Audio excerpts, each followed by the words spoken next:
ኢራን ባንድ በኩል ለኃያሉ አሜሪካና እስራኤል ደግሞ በሌላ ወገኑ ነው እያደረጉ የሚገኙት ጦርነት ዛሬ 25ኛ ቀኑን ይዟል። በአሜሪካና እስራኤል ስትራቴጂዎች መካከል ልዩነቶችም እየታዩ ነው። የአሜሪካው ፕሬዝዳንት ዶናልድ ትራምፕ አስተዳደራቸው ለጦርነቱ ግልጽ የሆነ የመጨረሻ ግብና የመውጫ መንገድ ለማስቀመጥ ሲቸገሩ፣ የእስራኤሉ ጠቅላይ ሚኒስትር ቤንያሚን ኔታንያሁ ግን ጦርነቱን ወደ ሊባኖስና ሶሪያ ጭምር በማስፋፋት እየገፉበት ነው። አሜሪካና እስራኤል ያላቸውን የጦር ጉልበት ተማምነው ኢራንን አንበርክከን መንግስቷንም ገልብጠን ለኛ የሚመች አገዛዝን ጠፍጥፈን እንሰራለን ቢሉም ያንን ማድረግ እንደ መዶስኮሩ ቀላሉ ነው አልተገኘም።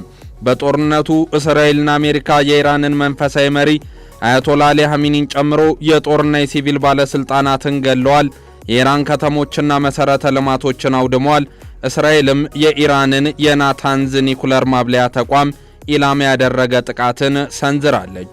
ኢራንም በምላሹ በደቡብ እስራኤል ዲሞና ከተማ የኒኩለር ማብለያ አቅራቢያ ጥቃት በማድረስ 180 የሚሆኑ ሰዎች ላይ ከባድ የማቁሰል አደጋ ማድረሷና አንድ ሰው መግደሏ ተነግሯል። በዚህ ጦርነት 1500 ኢራናውያን መገደላቸውን የኢራን የጤና ሚኒስቴርን ዋቢ ያደረገው የአልጀዚራ ዘገባም ያሳያል። በሌላ በኩል ዶናልድ ትራምፕ ለዚሁ የኢራን ጦርነት ማስቀጠያ እንዲሆናቸው $200 ቢሊዮን በጦር ሚኒስቴር መስሪያ ቤት ወይም ፔንታገን በኩል ለሴኔት ለማስጠየቅ ማቀዳቸው እያነጋገረ ይገኛል። የሴኔት አባላት ይህንን ሲሰሙ በጦፈ ቁጣ መናገራቸው የተሰማ ሲሆን እኛ የትራምፕን ጦርነት ማስቀጠል አንፈልግም፣ ለዚህ ተብሎ የሚወጣ ድንቡሎ ወጪ እንዲጸድቅም አንስማማም ብለዋል። አክለውም ኢራን በአሁን ጊዜ የአሜሪካ የደህንነት ስጋት አይደለችም የሚል አቋማቸውንም አንጸባርቋል። በአሜሪካ የተለመደ አሰራር መሰረት የአገሪቱ ፕሬዝዳንት ጦርነትና ሌሎች ዘመቻዎችን ሲያውጅም ሆነ ለልማት የሚያግዘውን ገንዘብ ሲፈልግ የጠየቀበት ምክንያትን አስረድቶና ሴኔቱን አሳምኖ ገንዘብ እንዲመደብለት ማድረግ ይቻላል። አሰራሩ ህገ መንግስታዊም ጭምር ነው። ይሁንና እንዲህ አይነት ህጋዊና ተቋማዊ አካሄዶች የማይጥሟቸው ትራምፕ ሴኔቱን ሳያስረዱ የገቡበትን የኢራን ጦርነት ለማስቀጠል የተጋነነ ገንዘብ ሊጠይቁ ማቀዳቸው በብዙዎቹ አልተወደደላቸውም። የዲሞክራቲክ ፓርቲ አባሏ ኢኮኖሚስቷ ኤልዛቤት ዋረን የትራምፕ ጦረኛ አካሄድ ሲተቹ በርካታ ዜጎቻችን የጤና ድጎማ ፈሰስ ሊደረግላቸውና ሌሎችም አስፈላጊ የልማት ሥራ በጀት ተመድቦላቸው መከናወን ሲገባቸው ትራምፕ ግን ለዚህ ያልመደቡትን በቢሊዮን የሚቆጠር ዶላር ለኢራን ጦርነት እየዋሉት ነው ሲሉም ወርፈዋቸዋል።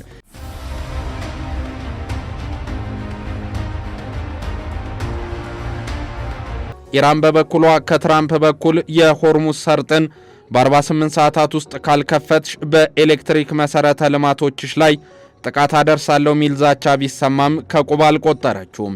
እንዲያውም ደፈር ብላ በእነዚህ መሰረተ ልማቶች ላይ ጥቃት ከደረሰብኝ እኔም የአካባቢውን አረብ ሀገራት የኤሌክትሪክ መሰረተ ልማቶች ላይ ተመሳሳይ ጥቃት በማድረግ አጸፋዬን እመልሳለሁ በማለት ቆምጨጭ ያለ አቋሟን እወቁልኝ ብላለች።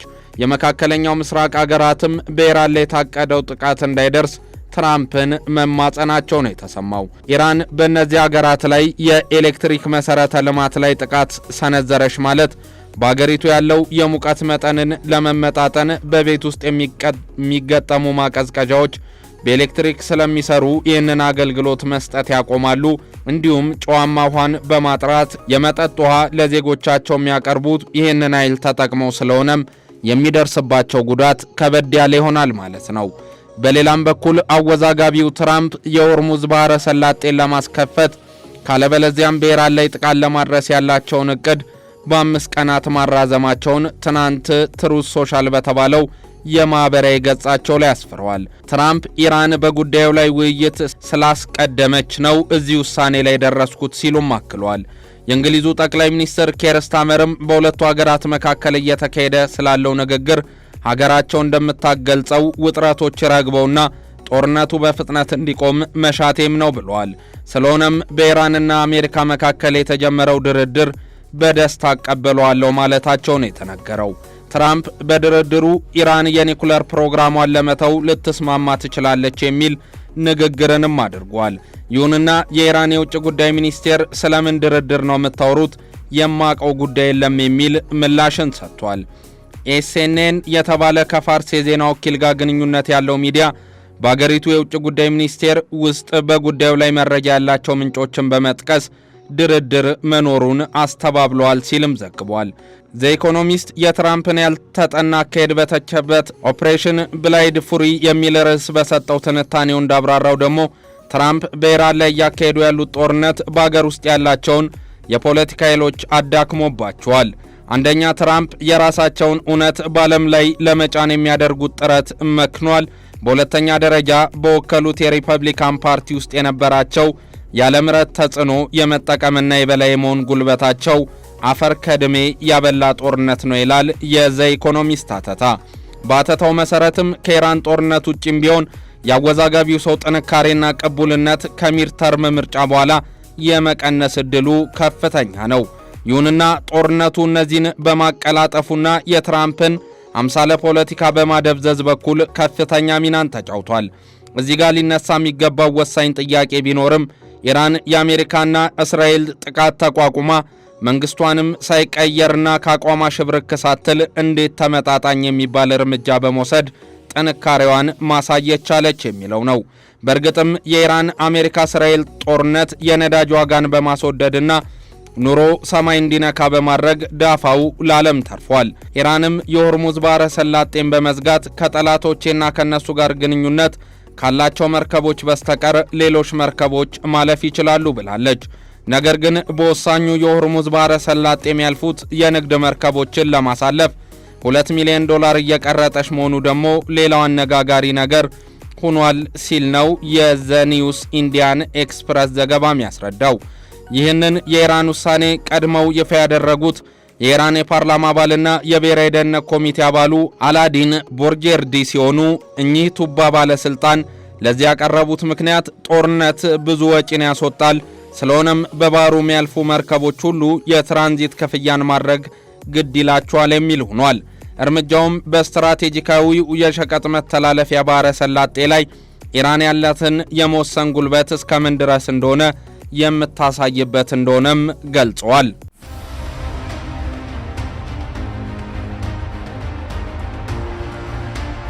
የዓለም 1/5 ወይም 20 በመቶ የሚሆነው ወይም በየቀኑ 20 ሚሊዮን ሊትር ነዳጅና የተጣራ የተፈጥሮ ጋዝ በዚያው አካል ላይ የሚያልፍ ሲሆን በብዙ ሀገራት የነዳጅ ዋጋ በከፍተኛ ፍጥነት በመጨመሩ የተነሳ ሀገራት ለክፉ ቀን ያስቀመጡትን መጠባበቂያ ነዳጅ አውጥተው እንዲጠቀሙ እስከ ማድረግ አድርሷቸዋል።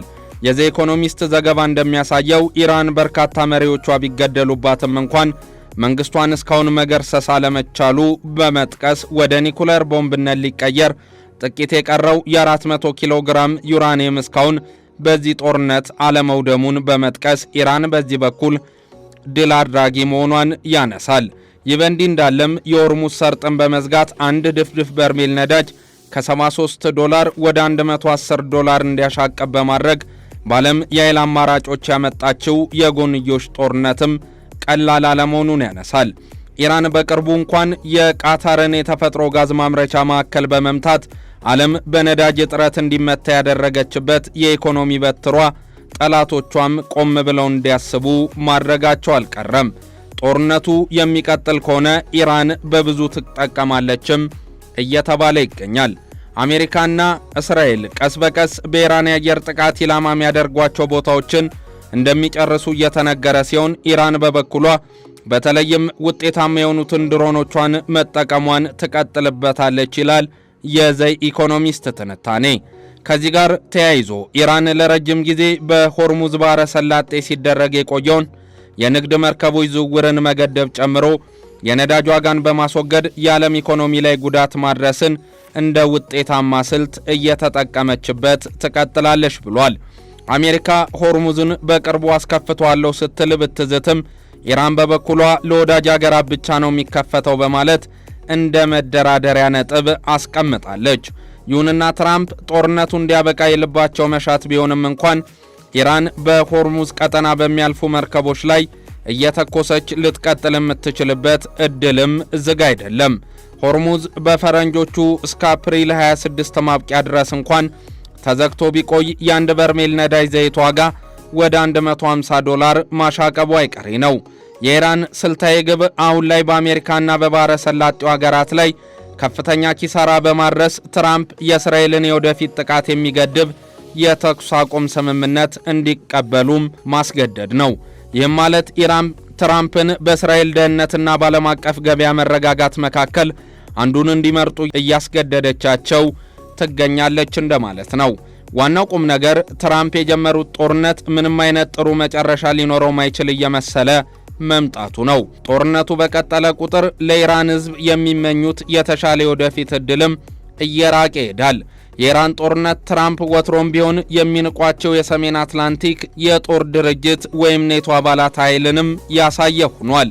አሜሪካ ወደ ጦርነቱ የገባችበት ምክንያት አስቀድሞ አልተነገረንም፣ በጉዳዩ ላይ ቀድመን አልመከርንበትም የሚሉት የጦር ጥምረቱ አባል አገራት ከትራምፕ በኩል ሆርሙዝን በማስከፈት በኩል አግዙን ተብለው ቢጠየቁም ጆሮ ዳባ ልበስ ብለው አልፈውታል።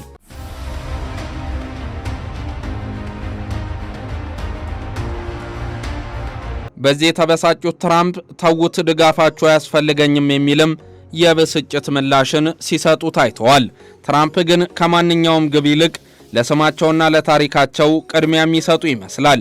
በኢራን ያደረጉትና እያደረሱ ያሉት ጥቃት ትንሿ እርምጃዬ ናት ማለታቸው አሜሪካ በ1898 ከስፔን ጋር ያደረገችው የ4 ወራት ጦርነት ድንቅና ትንሽ ጦርነትም ነው ብለው ከጠሩት ከጆን ሄን ንግግር ጋር ያመሳስላቸዋል።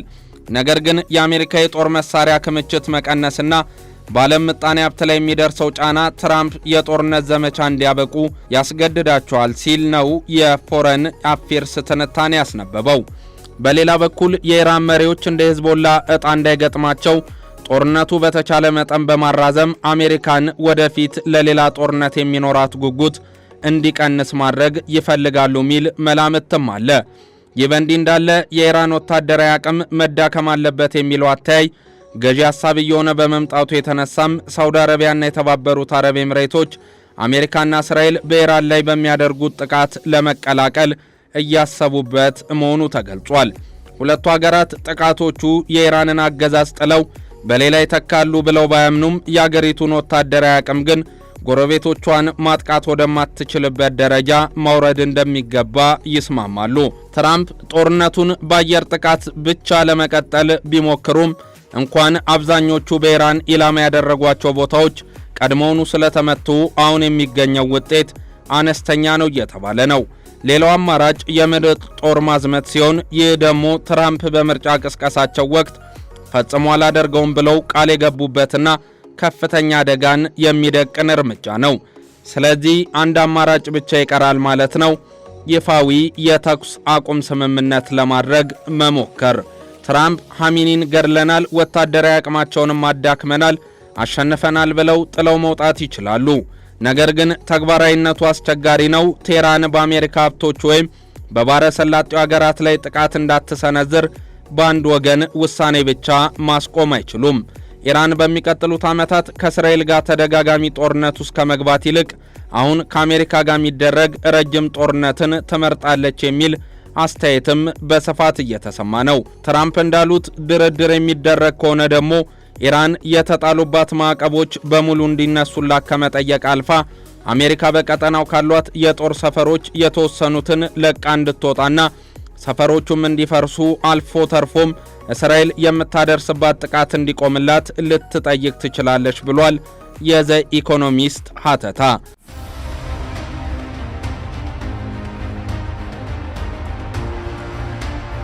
በሌላ አንጻር ጦርነቱ የሚቀጥልና የአሜሪካ የስቶክ ገበያ እድገት የሚቀንስ ከሆነ ትራምፕ ኢራን ወጪ ምርቶቿን ምትልክበትን የካርግ ደሴት መግቢያዎች ጦራቸው እንዲቆጣጠር ያዛሉ ወይ የሚል ጥያቄ የሚያነሳው የዘ ኢኮኖሚስት ሀተታ ምላሹ የሚወሰነው ትራምፕ በሪፐብሊካን ፓርቲ ውስጥ በሚኖራቸው ተጽዕኖ ነው ይላል። የፓርቲያቸው አባላት ለኢራን ጦርነት ያላቸውን ድጋፍ ጠንካራ የነበረ ቢሆንም አሁን ያ ድጋፍ ቀዝቅዟል። ትራምፕ ለሁለተኛ ዙር ስልጣን የበቁት አሜሪካንን ከጦርነትና ከኑሮ ውድነት አውጣታለሁ ብለው ቃልም ገብተው ነበር። ሩሲያና ዩክሬንም ስልጣን በያዝኩኝ 4 ሰዓት ሳይሞላ አስማምቼ ጦርነቱን አስቆመዋለሁ ብለው ነበር። ተግባርና ቃላቸው ባይሰምርም ይሁንና በኢራን በከፈቱት ጦርነት እስከ ዛሬ 13 ወታደሮች ተገለውባቸዋል። በቀጣይ ጊዜያትም በኢራን ጦር አሰማርቼ ዩራኒየም ያለበትን ቦታ ጠቃለው ወይም ይዛለው ካርክ ደሴትንም እቆጣጠራለሁ የሚሉ ከሆነ መዘዙ የከፋ እንደሆነ ተንታኞች አበክረው እያሳሰቡ ናቸው።